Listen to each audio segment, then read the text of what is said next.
মামা মামা আপনার জন্য তো আমেরিকা থেকে সোজাসুজি ডলার পাঠাই দিয়েছে মামা। তাই? আপনার ভিডিও তো তাদের অনেক পছন্দ হয়েছে। ও তাহলে মনে হয় তারা মনে হয় বাদাম খাতি চাচ্ছে। মামা তারা বাদাম খাতে যাচ্ছে মামা, তাই এখন আপনি একটা ইউনিক স্টাইলে বাদাম মাখা দেবেন যাতে তাদের আরো পছন্দ হয়, আচ্ছা, পরবর্তীতে ঠিক আছে, তারা তাহলে- বেশি ডলার দেয় আপনার জন্য।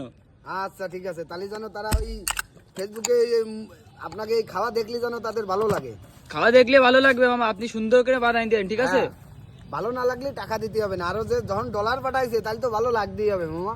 মামা সোজা আমেরিকার থেকে এগিয়ে সবাইকে দেয় না মামা, আপনার তো ভাগ্য ভালো। আরে মামা রে, আমার মনে হয় 8 আঙ্গুল কপাল রে মামা। তা না হলে এত দূরেতে আমার কাছে পাঠাবে কে তুই মামা? আমার তো চিনে ফেলেছে মামা। আমেরিকাতেও চিনে ফেলেছে, কি কথা মামা, আমি তো খালি বাড়ির লোকই চিনতে পারলো না আমারে। এই আমেরিকাতে চিনে গেছে রে মামা, আমি তো বিশাল সন্তুষ্ট হয়ে গেছি। কিন্তু মামা আমার বাড়ির লোকটা যদি চিনতে পারতো আমারে, তাহলে আর আমার মনে কি মামা, হয় তাহলে আপনার বাসার থেকে মামি চেনেনি এখনো? না। Rock star.